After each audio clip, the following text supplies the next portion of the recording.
Paz. Tudo bem com vocês? Tudo tranquilo? Vamos abrir as nossas Bíblias lá no livro de Romanos. Romanos, capítulo 11, verso 22 ao verso 24.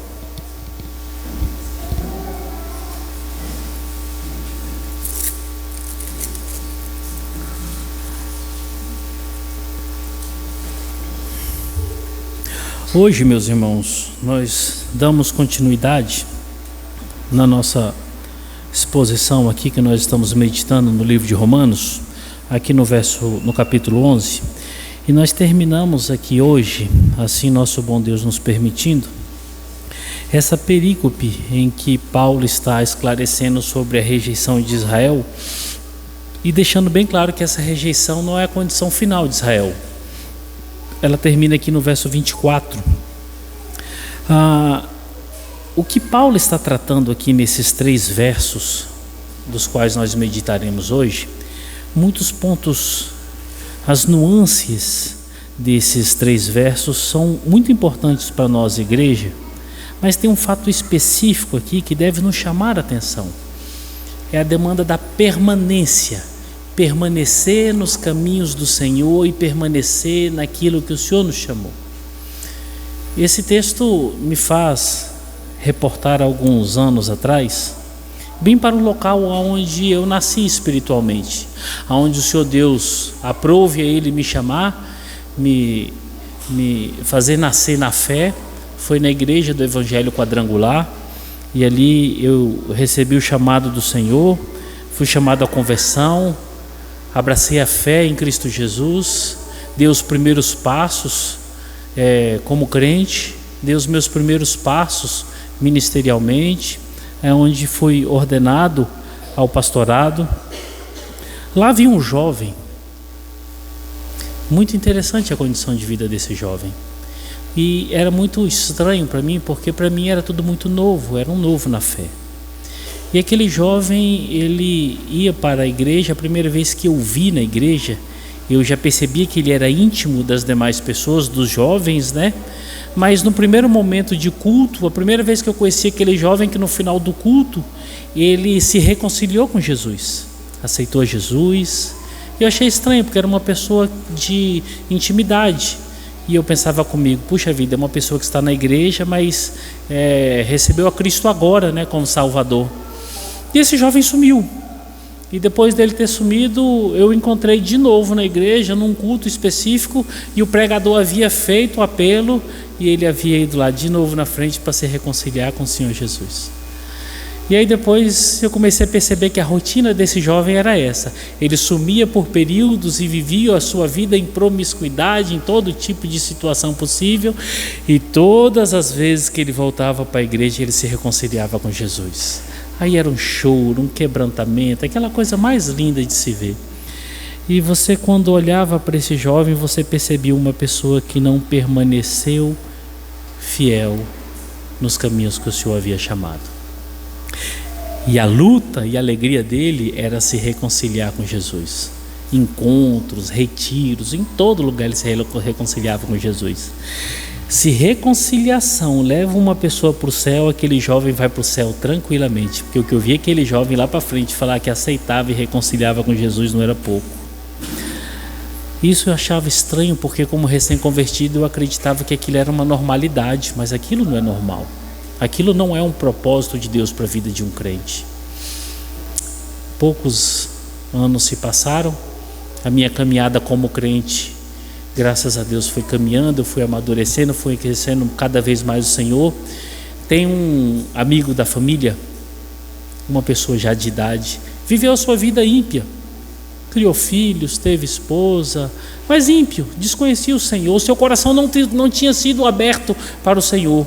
Mas um dia o Senhor tocou no coração e mudou a vida daquele homem. Um homem simples, uma condição de vida depauperada, um homem que andava com roupas simples e que até as suas vestimentas um pouco melhores eram vestimentas que eram dadas por outras pessoas. Mas todas as vezes que nós falamos dessa pessoa, nós escutamos a mesma coisa: rapaz, que alegria, fulano esteve aqui em casa. falou bastante. No final ele falou de Jesus, pregou o evangelho e orou por nós, nos abençoando. Rapaz, hoje eu vi o fulano de tal. Aonde? Ele estava aqui, passando pelas ruas. Como é que ele estava? Roupinha social, a Bíblia bem surrada, e o seu andar que não para nunca de ir para a igreja do Senhor, para ouvir a palavra do Senhor, para cultuar o Senhor e para viver para a glória do Senhor. Isso é permanência, é permanecer nas pisadas de Jesus, não importando o momento do dia, não importando o clima, não importando a condição financeira, não importando as adversidades, aquele velho amigo da família, ele permanece seguindo o Senhor. Esse é o pano que nos mostra aqui nesse texto. Um texto em que nós vemos que o Senhor está falando para a sua comunidade, através de Paulo, em especial para os gentios: permaneçam firmes na fé. Eu quero compartilhar com vocês um comentário de João Calvino, que ele faz de um texto também que é de permanência na fé, de Hebreus 10:36. Ele fala assim, e eu abro aspas: a herança da vida eterna já nos é garantida. O céu é uma certeza. Somos salvos. Visto, porém, que esta vida se assemelha a uma pista de corrida. Mas nós temos uma caminhada aqui.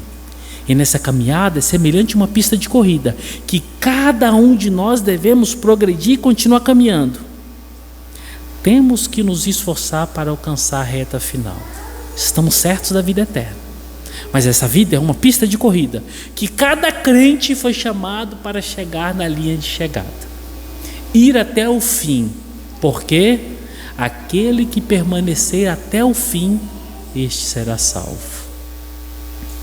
O que João Calvino está ilustrando aqui, e o que a palavra de Deus nos ensina, é para que nós venhamos perseverar, é para que nós venhamos continuar na caminhada do Evangelho, dia após dia, sem nos importar o que está acontecendo, como que estão as coisas ao nosso redor, como está o clima, como que estão as demandas que nos cercam. Nós só temos que continuar seguindo Jesus. Permaneçam fiéis. Eu quero ler com vocês verso 22 ao verso 24. E se nosso bom Deus permitir, nós vamos concluir essa perícope aqui escrita por Paulo hoje. Olha aí na sua Bíblia. Considerai, pois, a bondade e a severidade de Deus. Para com os que caíram, severidade, mas para contigo a bondade de Deus. Se nela permaneceres, de outra sorte, também tu serás cortado. Eles também, se não permanecerem na incredulidade, serão enxertados, pois Deus é poderoso para os enxertar de novo.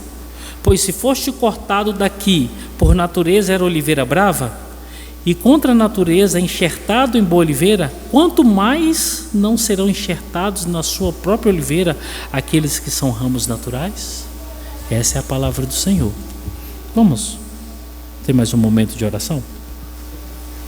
Senhor Deus, em nome de Jesus, nós estamos aqui diante da Tua palavra. Rogamos a Ti, Senhor, que através do Teu Espírito Santo o Senhor fale conosco. Comunique essa palavra aos nossos corações e ajuda-nos a vivermos essa palavra todos os dias das nossas vidas, e que só o Senhor seja glorificado. Em nome de Jesus, amém. Meus irmãos, esse texto que conclui aqui o que nós estamos meditando, ele traz para nós de uma forma maior a seguinte instrução de Paulo. Após a instrução nos versos anteriores, Paulo fecha esse bloco textual instruindo os gentios sobre os atributos de Deus. Paulo tratou todas essas demandas de como Deus procedeu e como Deus fez o ato salvífico tanto dos gentios como do remanescente fiel. E agora Paulo fecha tudo isso mostrando Deus através de alguns atributos. Segundo, os atributos sendo manifestos em meio ao recebimento aos gentios, e a rejeição dos judeus. Deus é mostrado por Paulo que através dos seus atributos, Deus recebe alguns e também através dos seus atributos ele rejeita outros. Paulo está mostrando isso aqui nesses versos. E por último, além disso, duas informações importantes aqui são apresentadas por Paulo. Se os gentios crentes não permanecerem no Senhor, podem ser quebrados, do mesmo jeito que foram quebrados aqueles que são os ramos originais. E por último, se os judeus que se arrependerem, os judeus que não creram, que caíram, se arrependeram, podem ser enxertados novamente na oliveira. Paulo está tratando desse aspecto, mostrando um Deus que salva, um Deus que rejeita e um Deus também que pode trazer a restauração àqueles que estão caídos. Verso 22, verso 23, verso 24. É um texto grande, é um texto profundo e um texto cheio de nuances importantes para nós crentes, porque elas foram importantes para a igreja que estava lá em Roma. Eu quero ver com vocês, aqui no verso 22, e me deter com vocês em alguns ensinos importantes aqui do verso 22. E quero que vocês prestem bastante atenção, irmãos, porque algumas coisas que Paulo vai tratar aqui são demandas importantes e vão falar muito com a gente, pelo seguinte aspecto. Tem muito crente no dia de hoje que tem uma mania de querer enjaular, encapsular Deus. Parece que Deus para aquela pessoa está totalmente dentro da sua mente e não cabe mais de uma outra forma. Deus é aquilo, Deus só faz dessa forma, Deus só fala dessa maneira, Deus só age assim. E quando nós olhamos para um todo da Bíblia, Deus não está no controle de ninguém, pelo contrário, Ele que controla tudo. Deus não está ao mando e aos caprichos de ninguém, pelo contrário, todas as coisas, quer animadas ou inanimadas, estão sob o controle de Deus. E quando nós olhamos esses 3 versos aqui, Paulo vai deixar de forma muito clara que Deus está regendo todas as coisas e os seus atributos comunicam o seu caráter. E por que Paulo está falando isso?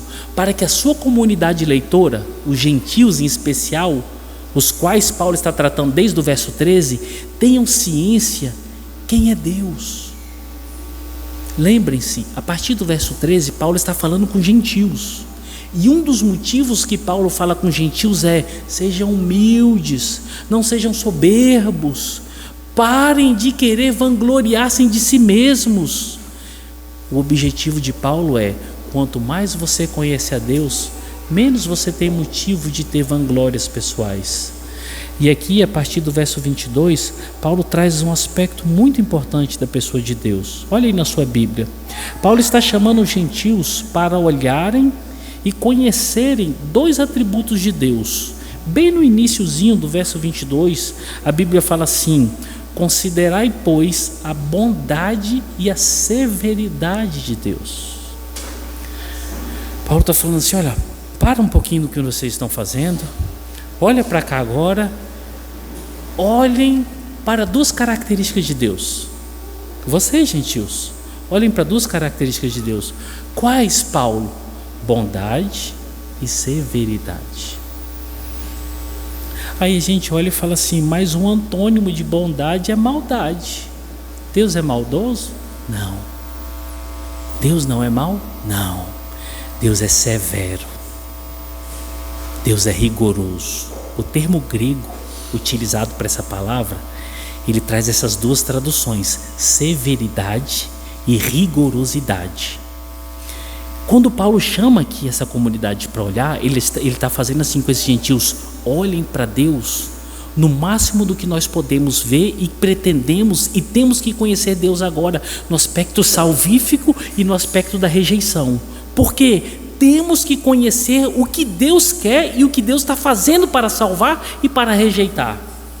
E 3 informações devem saltar no coração dessa comunidade, da mesma forma no nosso coração, sobre o que está acontecendo aqui no verso 22. Porque quando nós escutamos essa palavra severidade, dá até arrepio. Rigorosidade, dá até arrepio. A imagem que Paulo produz aqui é de Deus que é severo e rigoroso, aplicando aquilo que ele determinou que acontecesse, sem flexibilizar para um lado e para o outro. Mas com isso, eu tenho 3 pontos para falar com vocês sobre isso aqui. Paulo não é um pregador do medo. Os irmãos que são mais antigos vão lembrar das pregações de tempos idos. Se você não aceitar Jesus, um caminhão vai passar em cima de você. Se você não se converter hoje, uma bala perdida vai chegar na sua casa. Se você não mudar de vida, você vai morrer. Essa era uma das pregações de tempos passados. Hoje diminuiu muito, mas essa pregação era uma tônica numa realidade brasileira. Paulo não é esse pregador. Paulo não está usando do intuito de mostrar a severidade de Deus para trazer medo. Paulo não está fazendo um discurso de terror ou produzindo pânico nos seus leitores. Paulo está mostrando Deus. E está mostrando Deus através dos seus atributos e de 2 características que são marcantes em Deus.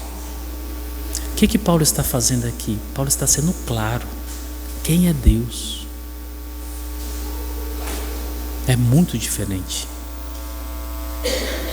Aqueles irmãos lá em Roma deveriam ter essa consciência. Quem é Deus?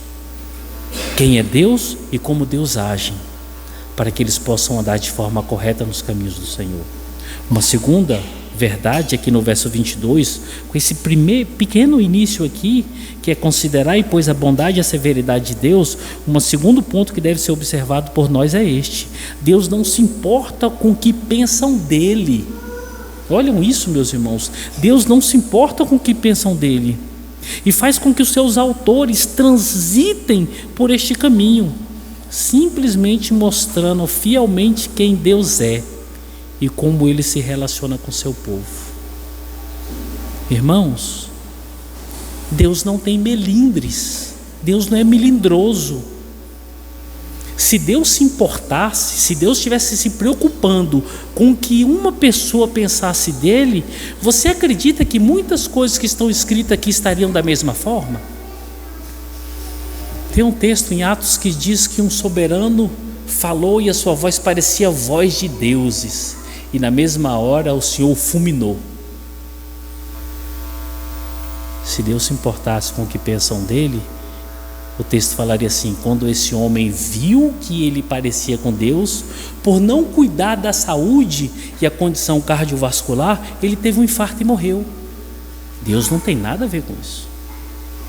Se Deus se importasse com o que pensam dele, os textos antigos você não encontraria no Antigo Testamento Deus falando assim: vai, entra em determinada nação e de mamando a caducando extermina todos, sem deixar um.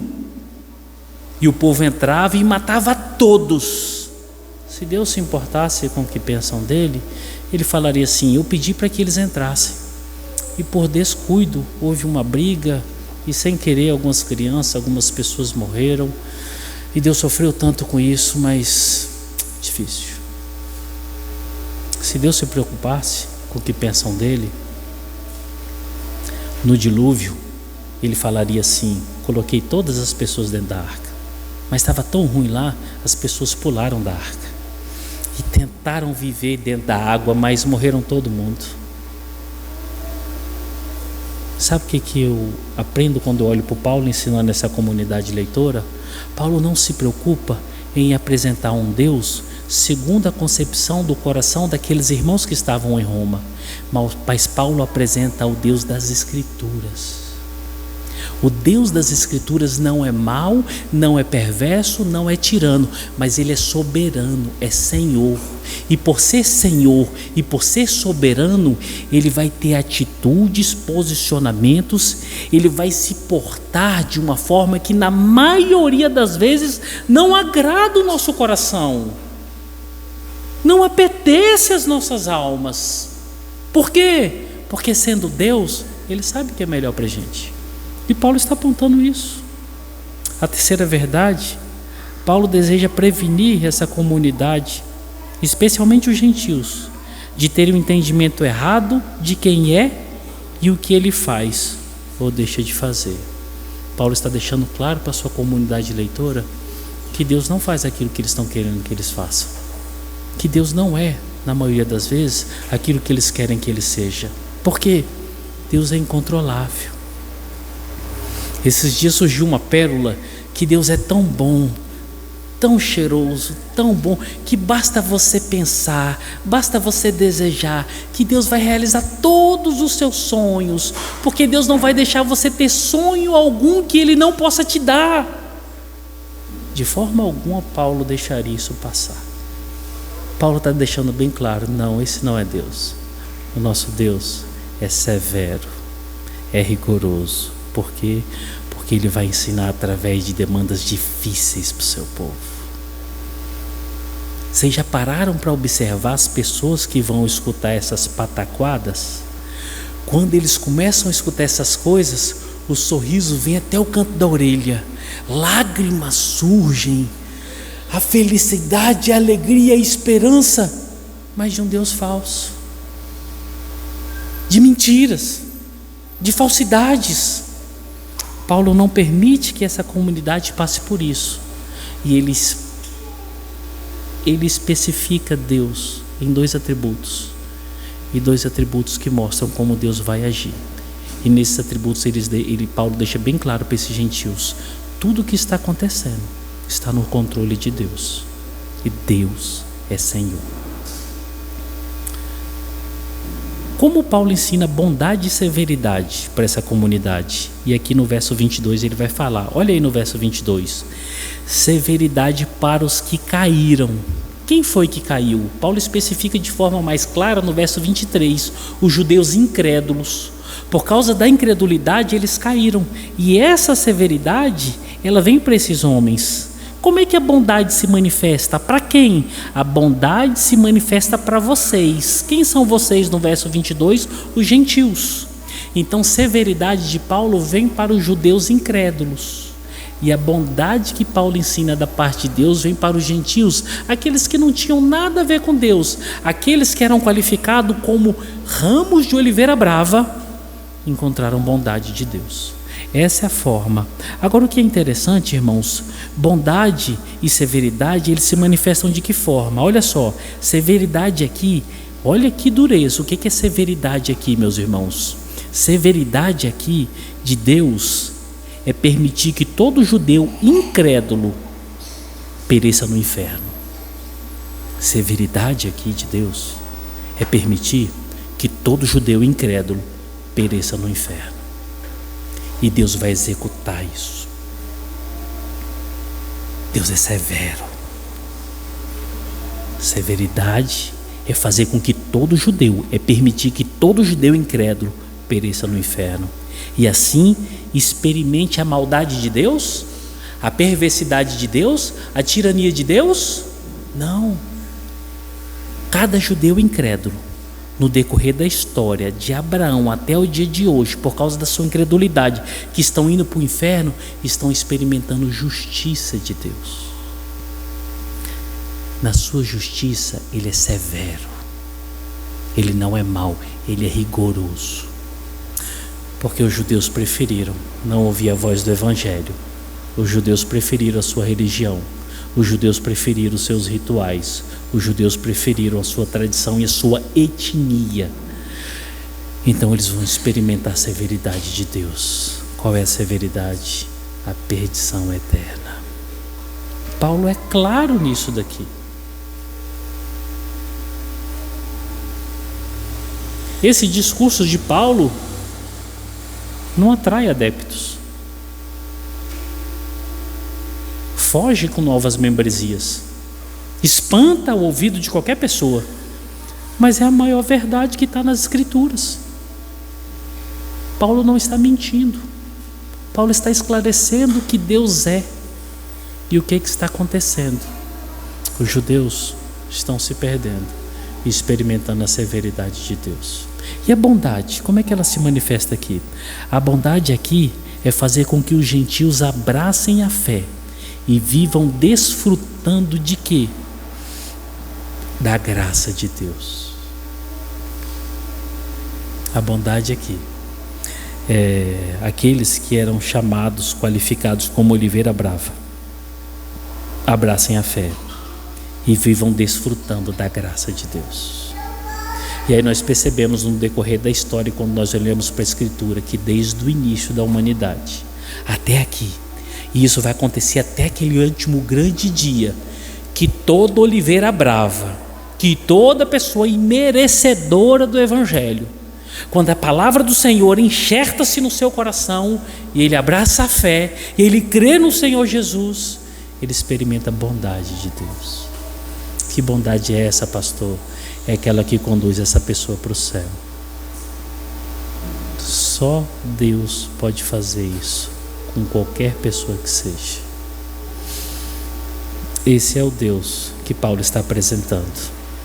Percebe como é que ele é um pouquinho diferente do Deus fofinho que foi pregado esses dias? Paulo não está dizendo assim: fiquem tranquilos, se vocês não querem Jesus, fiquem tranquilos, sonhem. Se na sua cabeça tem um sonho bacana, um desejo gostoso, tenham paz, ele vai mudar tudo para realizar o seu desejo, o seu sonho. Se você tocou, tenha paz, ele vai te dar. Mentira, irmãos, mentira. O Deus das Escrituras, o Deus da Bíblia não é este. O Deus da Bíblia é bom, mas o Deus da Bíblia é severo. E aqueles que não estão debaixo da sua graça, você pode sonhar, você pode desejar, você pode fazer investimento mil, mas você não vai ter nada. Nada. Você pode vir para a igreja, você pode chorar, você pode se rasgar, você pode trazer rios de dinheiro, você pode fazer tudo. Deus não é melindroso. Deus não negocia. Deus é bom, mas Deus é severo. E Ele vai executar a sua graça e a sua justiça. E Paulo está deixando bem claro isso aqui para os gentios. No finalzinho do verso 22, Paulo chama os gentios para permanecerem nessa situação. Que situação? Na situação da bondade de Deus. Olha aqui, agora chegou um ponto importante. Paulo está falando assim: permaneçam nessa situação.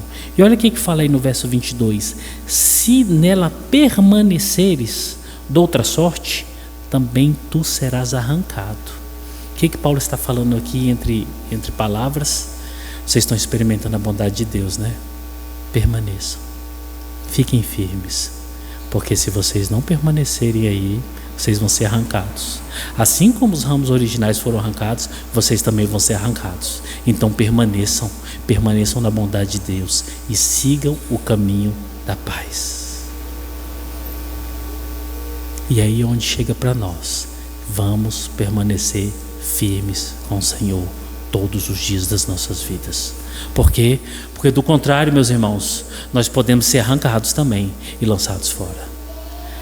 E aqui o finalzinho do verso 22, por causa dessa palavra de Paulo, e parece que ela colide com o que nós temos ensinado e com o que nós temos pregado, ela traz a nós um questionamento muito importante. E eu acho que alguns de vocês já estão com esse questionamento na cabeça. Espera aí, se Paulo está escrevendo para gentios que se converteram e são crentes, e Paulo está falando que se eles não permanecerem, eles vão sair dessa condição, Paulo está dizendo que o crente perde a salvação. Paulo está dizendo que as pessoas podem ter vindo a Jesus, conhecido Jesus, viver para Jesus, mas por não permanecer podem perder a salvação. E aí a pergunta é essa: o crente perde a salvação? Um eleito do Senhor pode cair da graça? Não, é peremptório. Não. E por que Paulo está escrevendo isso aqui? Paulo está escrevendo isso aqui por alguns detalhes importantes. Primeiro, ele está escrevendo a carta para uma comunidade. Ele não está tratando com pessoas individuais, especificadamente. É um grupo de pessoas. E esse grupo de pessoas, Paulo sabe que ali no meio existem eleitos, e Paulo sabe que ali naquele meio existem pessoas que estão simplesmente transitando. É igual quando nós pregamos aqui. A pregação que nós fazemos aqui, ela é contundente, é um chamado a arrependimento, um chamado para a permanência, mas nem todos estão firmes no Senhor, nem todos são do Senhor. Aqui nós dizemos: se vocês não permanecerem, se vocês não crerem, se vocês não viverem, vocês podem se perder e ir para o inferno. Mas pastor, eu sou crente, eu posso ir para o inferno? Não.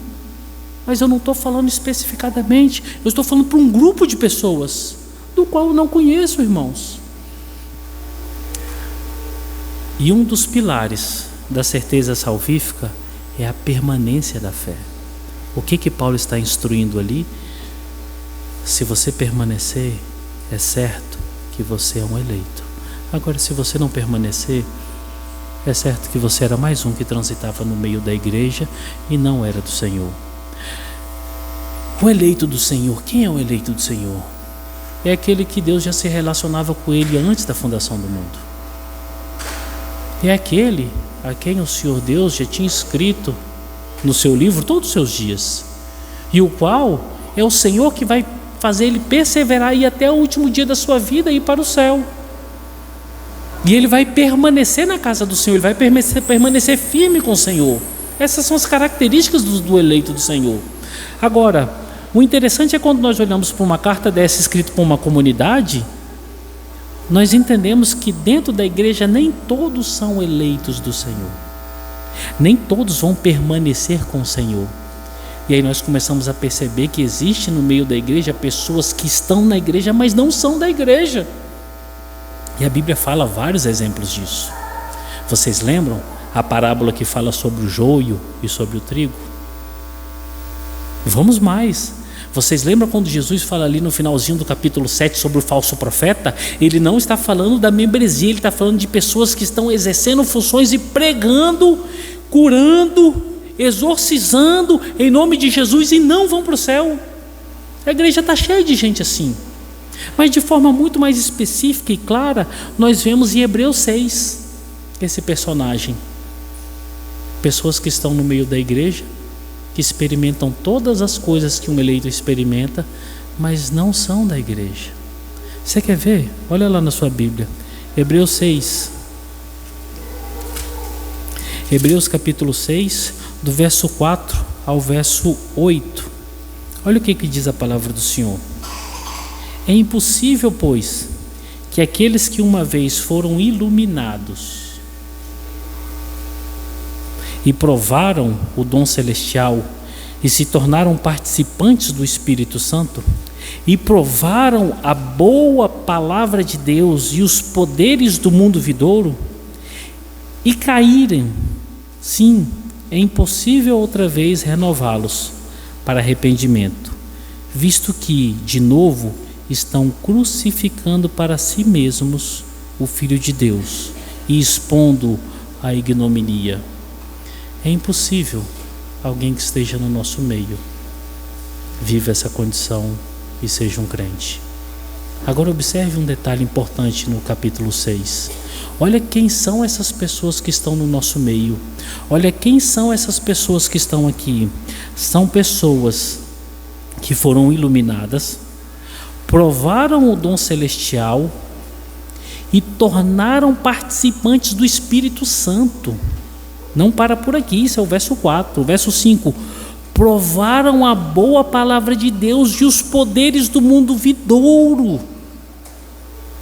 São pessoas que estão nas fileiras, são as pessoas que estão chorando, cantando, louvando, são pessoas que se vestem como nós nos vestimos, são pessoas que andam como nós andamos, mas nunca foram do Senhor, porque aqui a Bíblia fala que não passa do que eles provaram. Mas aqui mesmo no capítulo 6 fala sobre eles. Como é que eu conheço essas pessoas? Não é pelo choro, não são suas vestes, não é o seu comportamento explícito no meio da comunidade, na maioria das vezes, mas é pelo fruto. E aqui ele vai falar a partir do verso 7. E aqui no verso 7 ele fala assim, ilustrando o que ele está falando lá em cima: porque a terra que absorve a chuva que frequentemente cai sobre ela e produz erva útil para aqueles por quem é também cultivada, recebe bênção da parte de Deus. E agora olha o verso 8: mas se produz espinhos e abrolhos, é rejeitada e perto está da maldição, e o seu fim é ser queimada. Essa pessoa experimenta tudo que nós experimentamos, essa pessoa vive tudo que nós vivemos, mas ela nunca foi redimida. A palavra do Evangelho nunca entrou no coração dela. Como é que nós sabemos? Pelos frutos que ela produz. Ela só produz abrolhos, ela só produz espinhos, ela tem uma vida torta e errada. Você quer ver como é que é interessante? Tem pessoas no nosso meio que não conseguem parar de pecar. Está aqui no culto. Tem pessoas aqui que não conseguem largar a pornografia. Tem pessoas aqui que não conseguem parar de roubar. São crentes? Provavelmente não. Só produz abrolhos e espinhos. Mas pastor, eles estão ouvindo a palavra. Estão. Mas pastor, eles estão experimentando dos poderes de Deus. Estão. Mas pastor, eles estão recebendo da chuva. Estão. Mas quando começam a florescer, só produzem espinhos e abrolhos. Os frutos não são frutos do Espírito Santo. Não conseguem amar, não conseguem ajudar, não conseguem ser pessoas boas, são perversos. Vou dar um exemplo para vocês. Nós tivemos uma demanda há pouco tempo atrás, que um irmão na igreja estava há 16 anos em adultério. 16 anos em adultério. Bebeu da mesma palavra que nós bebemos, viu chuva como nós vemos, produziu frutos, mas os frutos eram espinhos e abrolhos, mas estavam todos escondidos, era camuflado, era escamoteado, só vivia adultério, pornografia, mentira. Estava no nosso meio, mas nunca foi dos nossos. Por que Paulo está falando isso aqui e está deixando de forma muito claro essa demanda de permanecer? Sabe por quê, irmãos? Porque quando Paulo fala isso aqui, o eleito dá um pulo para trás e fala assim: Senhor, tem misericórdia de mim. Porque eleição é um chamamento para a santidade. Senhor, me dá forças. O réprobo, aquele que é iluminado, mas não é a habitação do Espírito Santo, besteira. Isso não é comigo. Está cheio. Pastor, e por que essa palavra para nós hoje? Talvez entre nós tem alguém assim. E talvez o Espírito de Deus está falando com você agora. Essa palavra está chegando aqui e aqui. E você está ouvindo a palavra e ela está falando assim: muda de vida. Se essa palavra está falando assim, muda de vida, é porque Ele quer transformar o seu coração. Se Ele está falando para você, para de pecar esses pecados que você está pecando, é porque você talvez é um crente. Se essa palavra está te incomodando, é porque o Senhor Deus está falando para você mudar agora o seu trajetório, mudar o rumo da sua vida. Por quê? Porque senão, irmãos, você é mais um de Hebreus 6. Faz parte das nossas festas, faz parte das nossas orações, faz parte das pregações. Chora, louva, a coisa mais linda do mundo, mas continua pecando, continua se revolvendo no lamaçal, no chiqueiro. Você não é crente. Você só vai encontrar a severidade de Deus. Mas se o Senhor Deus está falando contigo, está hora de abandonar os pecados. Um segundo ponto importante aqui desse finalzinho do verso 22: os não perseverantes serão cortados, assim como os judeus incrédulos. E como é que nós sabemos que eles serão cortados? Como que biblicamente nós olhamos para aquele que não persevera, que ele vai ser cortado? A Bíblia mostra algo interessantíssimo, irmãos, principalmente aqui no livro de Romanos 1 e Romanos 2. Romanos 1 e Romanos 2, a partir do verso 18 de Romanos 1, ele fala da condição do ímpio. O ímpio que está no mundo e também do ímpio que está na igreja. Como é que nós sabemos que esse foi cortado? É que Deus entregou ele às paixões do seu coração. Olha lá, Romanos, especialmente Romanos 1, verso 18 e o verso 24. Olha o verso 18. Lembre-se, esse texto refere-se aos ímpios, mas existem muitos crentes que se dizem crentes que são ímpios, que estão dentro da igreja. Essa palavra traz luz para o entendimento que nós devemos ter. Romanos 1, verso 18. A ira de Deus se revela do céu contra toda impiedade e perversão dos homens, que detêm a verdade pela injustiça. E agora leiam comigo o verso 24.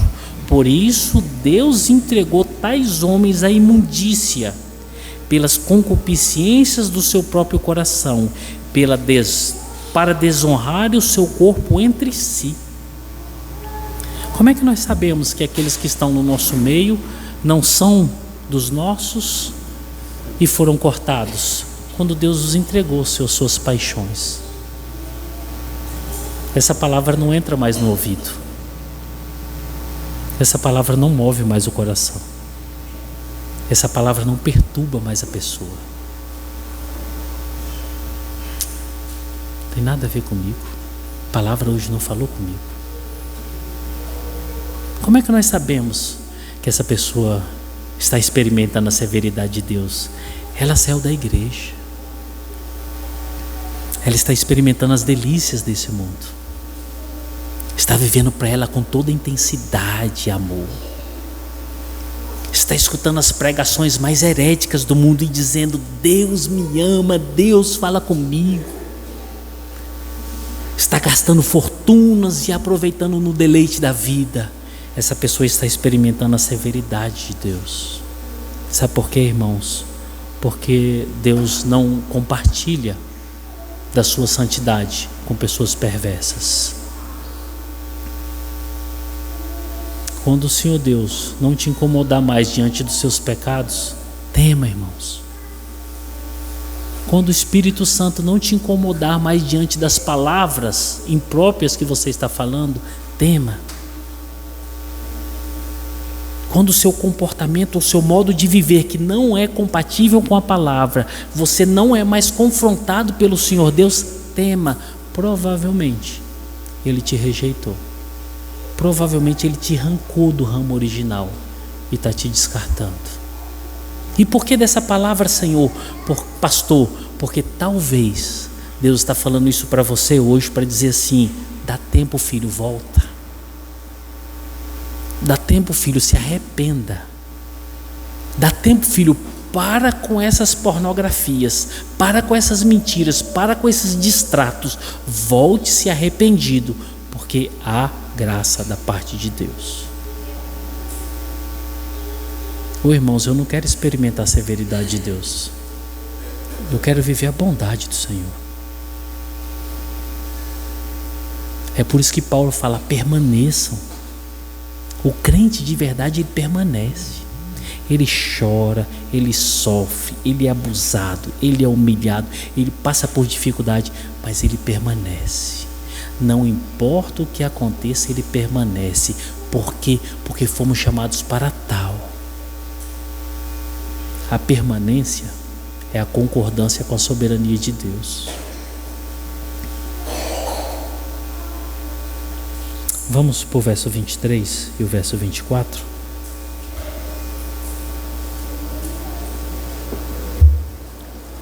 O verso 23 e o verso 24, seguindo o que Paulo está falando aqui, nós encontramos algo maravilhoso. Por que maravilhoso? No discurso de Paulo, vemos que Deus é resoluto em executar aquilo que se dispôs a fazer.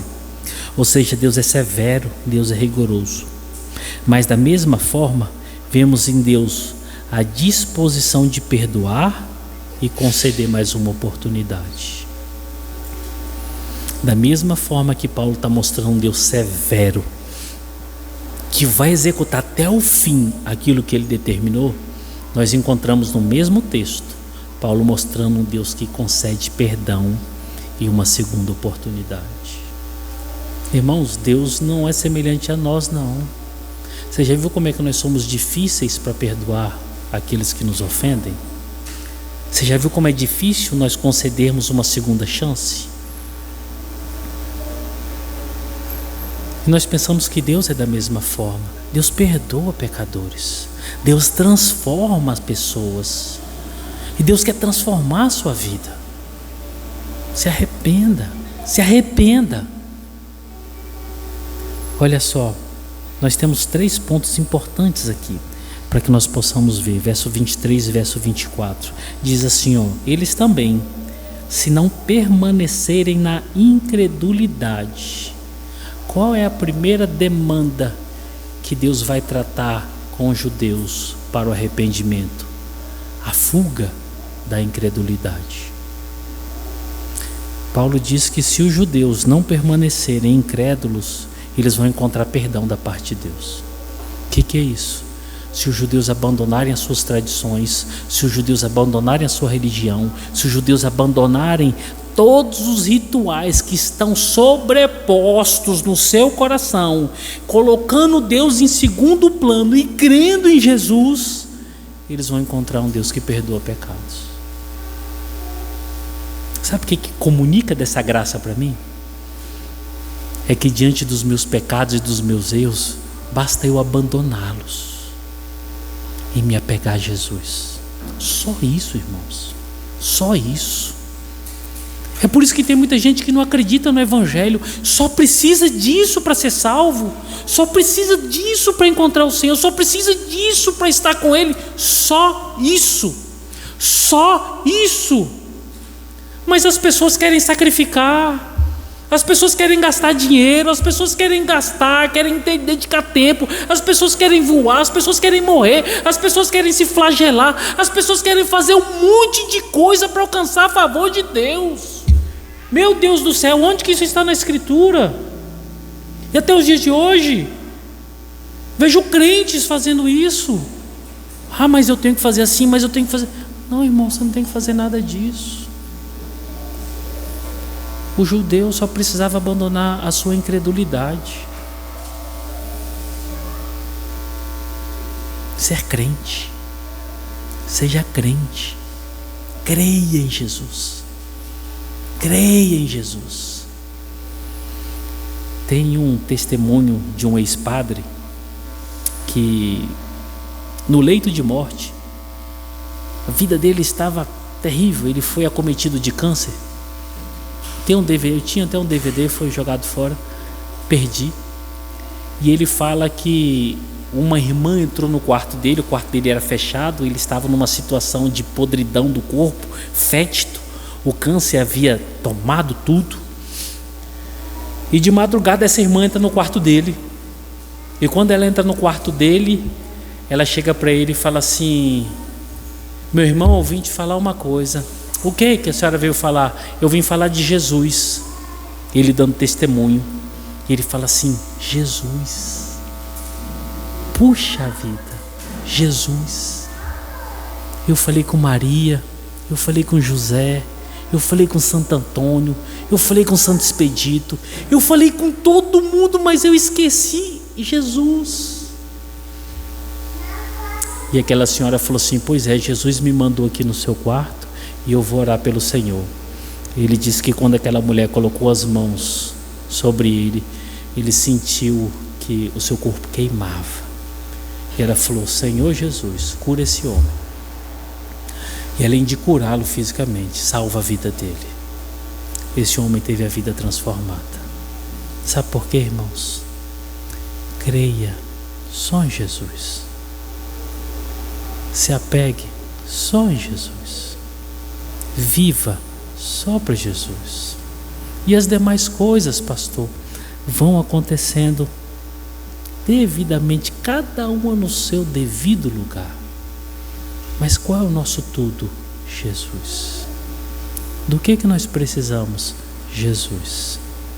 A quem que nós precisamos buscar? Jesus. Só Jesus. As demais coisas são consequências. No verso 23, Paulo fala assim: Deus é poderoso para restaurar os que agora são crentes. Como assim? Olha aí no verso 23.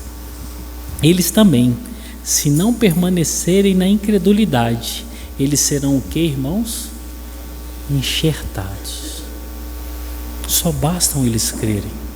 Só basta eles abandonarem toda a meninice, crerem no Senhor, eles vão ser enxertados novamente. O que é isso? É um Deus que restaura caídos. Paulo está mostrando que o nosso Deus restaura caídos.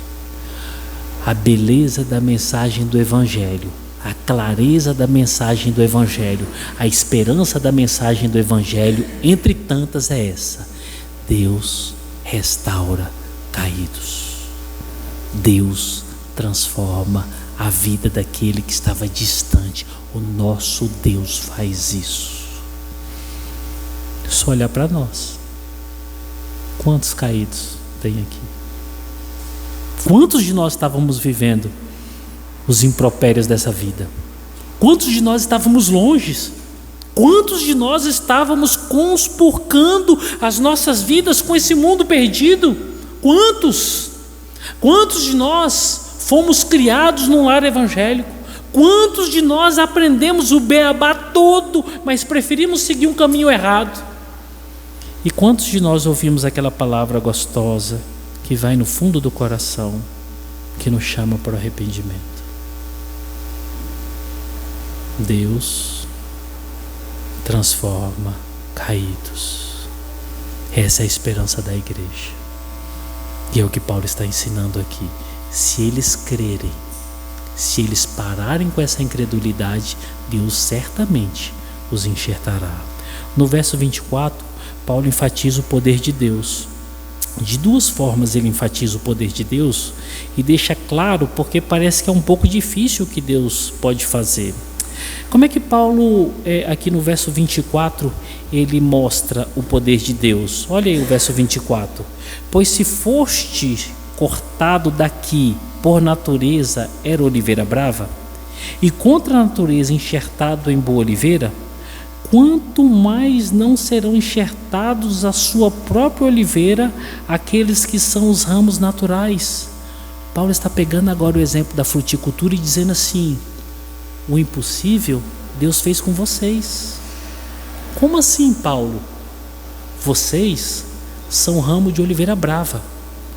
Vocês só servem para serem jogados fora. Vocês não dão fruto que presta. Vocês não têm beleza alguma. Vocês só servem para ser jogados fora. Vocês só servem para serem jogados fora. Mas Deus cortou esse ramo que era você, que estava numa oliveira brava, e enxertou na boa oliveira. O impossível ele já fez. O cenário da fruticultura aqui é impossível. O impossível Deus já fez. Se ele fez isso, enxertar aquele que era o ramo original na própria oliveira é fácil. Sabe o que fica de ensino para a comunidade leitora de Paulo aqui, que são os romanos, especificadamente os gentios? Nós somos frutos de um impossível de Deus. Ninguém podia fazer. Deus fez. Ninguém queria mais. Deus quis. Eu só servia para ser jogado fora. Deus me transformou. Isso é graça.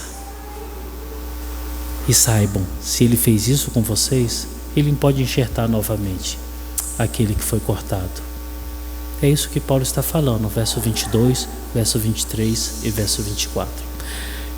5 lições que nós temos que extrair desse texto e aplicar para os nossos dias, nos dias de hoje. A primeira delas é essa: como a igreja de Roma foi instruída, devemos também permanecer nessa instrução.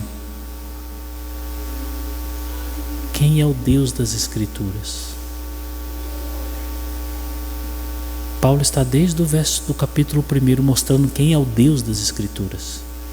E aqui ele deixa muito claro: o Deus das Escrituras é bom, maravilha, Ele é bom, Ele é bom. Mas o Deus das Escrituras é severo. Ele vai executar com rigor aquilo que Ele tem que executar. Essa comunidade, esses gentios guardaram na mente quem é Deus. Por que nós temos que guardar isso hoje? Porque hoje nós temos Deus como tantas coisas que Ele não é. Deus não é o gênio da lâmpada. Deus não é nosso chegado. Deus não é nosso brother. Deus não é um amigo de boteco. Deus não é alguém que vai ficar jogando bola com a gente, escutando as nossas pataquadas. Deus não é nosso capacho. Deus não é um bobo da corte. Deus não é nosso empregado. Deus não é um realizador de sonhos. Deus não é menino. Deus não é moleque. Deus é o nosso Senhor. Deus é o dono das nossas vidas. Deus é aquele que determinou tudo o que você já passou, e Deus é aquele que determinou tudo o que você vai passar. Tudo. Não tem uma vírgula da sua vida que Ele já não tenha estabelecido. Esse é o Deus das Escrituras. Esse é o Senhor do universo. Esse é o Criador do mundo. Esse, quando você falar com Ele, tema, chore, se alegre, tenha paz, ame, procure Ele com toda a força, mas saiba quem Ele é. Esse que é explicado por Paulo é o nosso Deus. Pastor, por que nós temos que guardar isso hoje? Já ouviram as pregações de hoje? Lembram dos lugares que vocês vieram? O que se falava de Deus? Aquilo é mentira, irmãos. Deus não é aquelas coisas. Ele é Senhor. Uma igreja madura conhece muito bem o seu Deus dentro das suas limitações. E João Calvino, no primeiro volume das suas Institutas, convida os seus leitores: conheçam a Deus. Quando você conhecer a Deus, você vai perceber que Ele é muito maior do que tudo que você pensa. Ele é tão grande que é insondável. E quanto mais você conhecer a Deus, você vai conhecer a si próprio. E aí você vai perceber como que você é merecedor desse Deus. E aí você vai perceber que você que é o servo. E aí você que vai perceber que você que é o limitado. E aí você vai perceber que quem recebe em ordens é você. Quem está preso dentro do tempo é você. Quem está destinado à morte é você. Quem precisa de favores é você. E quanto mais você conhecer, você vai entender que quem precisa de quem é você que precisa de Deus. Uma segunda lição desse texto: o tamanho da bondade de Deus em transformar aquilo que se chama de oliveira brava. Deus é bom demais. Ele transformou você, transformou a mim, que não prestávamos para nada. Nada. Nós só servíamos para ser lançados no inferno, mas Deus transformou. Nós estávamos destinados à condenação eterna, a sermos queimados e comidos eternamente, e não termos esperança de um fim bom ou de algo bom, mas Ele transformou essa oliveira brava. Gratidão, irmãos. Nós encontramos a bondade de Deus. Nós encontramos a bondade de Deus. Uma terceira lição: a severidade de Deus é real. Deus é justo. Creiam nisso. Ah, pastor, então vou me apegar à bondade de Deus e tudo certo. Faça isso não, irmãos. A severidade de Deus é real. Se você está dentro da bondade de Deus, você busca santidade. Você cada dia luta para ser mais humilde, ser simples. Cada dia você tenta conhecer um pouco mais da palavra do Senhor, cada dia mais.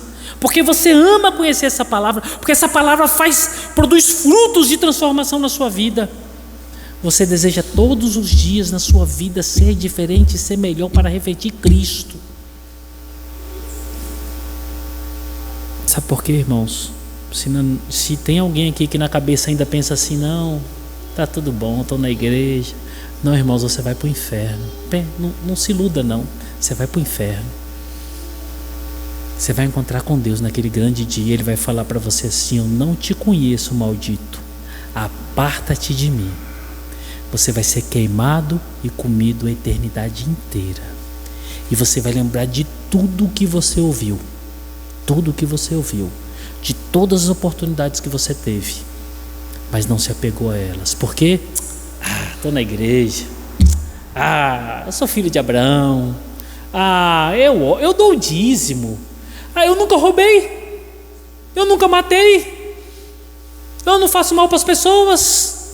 Eu vou para o céu. Você vai para o céu da boca da onça. Nem da boca da onça você vai. Você vai para o inferno. Você vai experimentar a segunda morte. Você vai ser condenado. Não passem por isso, irmãos. Se arrependam. Se você está escutando esse sermão hoje, o Senhor está falando no seu coração, se arrependa. Se arrependa, chore, clame e peça forças para que todos os dias você venha perseverar na caminhada com o Senhor. O quarto ensino que nós devemos guardar nos dias de hoje é esse: o eleito, diante de um duro e ameaçador discurso de um sermão como esse sobre Deus, se atemoriza e se apega mais e mais na graça. O eterno convencido, me ajuda a permanecer firme, Senhor. Me ajuda a permanecer firme. O crente fala isso. Me ajuda, Senhor. Ele até arrepia. Meu Deus do céu. Inúmeras vezes eu já encontrei irmãos que falaram assim: pastor, eu não sou eleito, pastor. Por quê? Pastor, eu estou lutando contra o pecado. É crente. Pastor, eu estou questionando a minha salvação. Por quê? Pastor, eu não estou conseguindo tirar algumas coisas da cabeça. Percebe? Está lutando, está clamando, está pedindo graça a Deus. O eterno convencido não. Ele está escondendo, escamoteando, está se guardando, está aprontando, está mentindo, está maltratando o cônjuge, está maltratando os filhos, está roubando, está dando cano nos outros e continua tudo bem. Deus já te condenou para o inferno. Deus vai te mandar para o inferno. Muda de vida. Agora, se você é eleito, você fala: Senhor, me ajuda. Dá graça, Senhor. Me livra dessa situação. Por favor, me ajuda. Me ajuda. E por último, vocês lembram daquela pergunta? Essa pergunta é perturbadora. Jesus chega para um dos seus discípulos e fala assim: tu me amas? Lembra? Tu me amas? Sim, Senhor, eu te amo. Tu me amas? Sim, Senhor, eu te amo. Tu me amas? Oh, Senhor, o Senhor sabe de todas as coisas. O que Deus estava fazendo ali com Pedro? Restaurando um caído. Por quê? Alguns dias atrás disseram assim: certamente ele estava com Jesus. Não, eu não estava. Certamente este era do grupo de Jesus. Não, eu não era. Certamente ele era, porque ele é um galileu. A Bíblia fala que ele chega a vociferar impropérios e negou o Senhor. E a Bíblia fala que os olhos do Senhor se encontraram com os olhos de Pedro. Caiu. Não tinha mais esperança para Pedro. Negou o mestre. No finalzinho do livro de João, se não me foge a memória, capítulo 21, o mestre, cotidiano dos discípulos, estavam pescando, e um homem lá na praia. Pescaram, mas pescou nada até agora. Joga a rede para o outro lado. Pedro ardeu o coração, falou: é o mestre. Ele nem esperou o barco chegar. Ele foi correndo, nadando, para ir aos pés daquele que ele tinha negado. E se nós fôssemos Jesus ali, hein? Já pisava na cabeça de Pedro dentro da água. Você vai morrer, seu miserável, você me negou. Jesus recebe Pedro com tanta paz. E depois chama Pedro para um particular. E aí, Pedrão, tu me amas? Deus restaura o caído, irmãos. Se você caiu, o Senhor pode te restaurar. Se existe algum caído entre os seus, ore, clame, implore ao Senhor. O Senhor pode restaurar. Essa é a boa esperança do Evangelho. Capítulo 11, verso 22 ao verso 24. Permaneçamos na fé e nos apegamos à esperança do nosso Cristo. Amém, meus irmãos? Vamos orar ao Senhor Deus?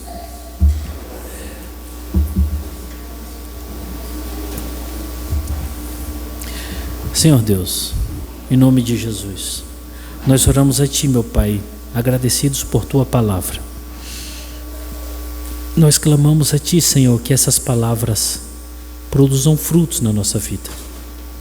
Clamamos a Ti, Senhor, que o Senhor mesmo produza as mudanças que nós precisamos. Que o Senhor transforme as nossas vidas e continue nos modelando, porque nós somos aquilo que é chamado de ramo de oliveira brava. Que o Senhor nos fez úteis para Ti. Glorifica o Teu nome em nós. Perdoa os nossos pecados, Senhor, e nos ajuda, Pai. Nos ajuda a perseverarmos numa caminhada que vai para o céu. E não nos entrega, Senhor, as paixões do nosso coração. Em nome de Jesus nós oramos. Amém.